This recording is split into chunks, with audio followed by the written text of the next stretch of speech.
Delhi metro. अगर आप कभी दिल्ली गए हैं तो आप जानते हैं कि मैं किस बारे में बात कर रहा हूं।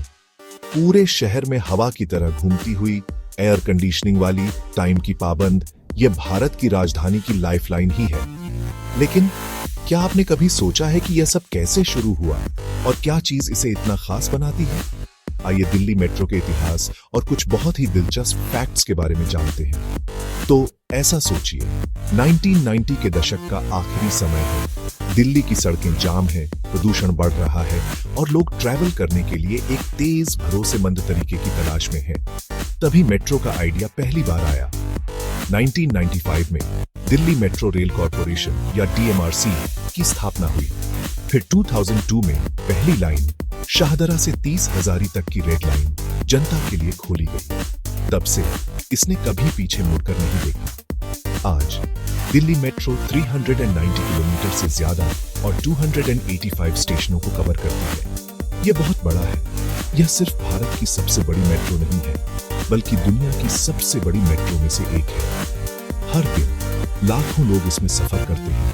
समय, पैसा और सच कहूं तो ट्रैफिक जाम से होने वाली बहुत सारी सिरदर्दी से बचते हैं।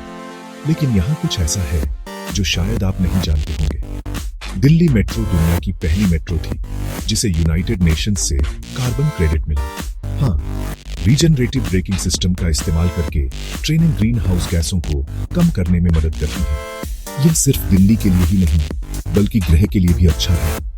और क्या आप जानते हैं, मेट्रो स्टेशन अपने आप में छोटे शहर हैं। फूड कोर्ट से लेकर शॉपिंग तक, यहाँ तक कि बुक शॉप्स भी, आपको सब कुछ अंदर मिलेगा। साथ ही ये बहुत एक्सेसिबल है। लिफ्ट, एस्केलेटर और यहाँ तक कि महिलाओं के लिए अलग कोच भी। सेफ्टी सबसे पहले। ओह, और यहाँ एक और बढ़िया फैक्ट है, कुछ स्टेशनों में ऐसी आर्ट इंस्टॉलेशन है जो दिल्ली की विरासत को दिखाती है। तो जब आप अगली ट्रेन पकड़ने के लिए जल्दी में होते हैं तो आप असल में एक चलते फिरते म्यूजियम से गुजर रहे होते हैं। दिल्ली मेट्रो ने मैजेंटा लाइन पर भारत की पहली पूरी तरह से ऑटोमेटेड ड्राइवरलेस ट्रेनों को भी शुरू किया। अगर आपने एक भी देखी है तो आप जानते हैं कि यह सीधे किसी साइंस फिक्शन फिल्म से निकली हुई लगती है। सिर्फ 2 दशकों से कुछ ज्यादा समय में दिल्ली मेट्रो ने शहर के चलने के तरीके को पूरी तरह से बदल दिया है। यह एफिशिएंट है, इको फ्रेंडली है और सच कहूं तो मेट्रो कार्ड तो लगभग एक दिल्ली वाले का बैज ऑफ ऑनर है।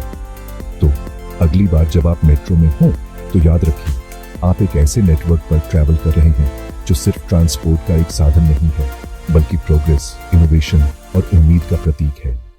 आज के लिए बस इतना ही। अगर आपने कुछ नया सीखा तो इस वीडियो को लाइक करें और अपने दोस्तों के साथ शेयर करें। देखने के लिए धन्यवाद।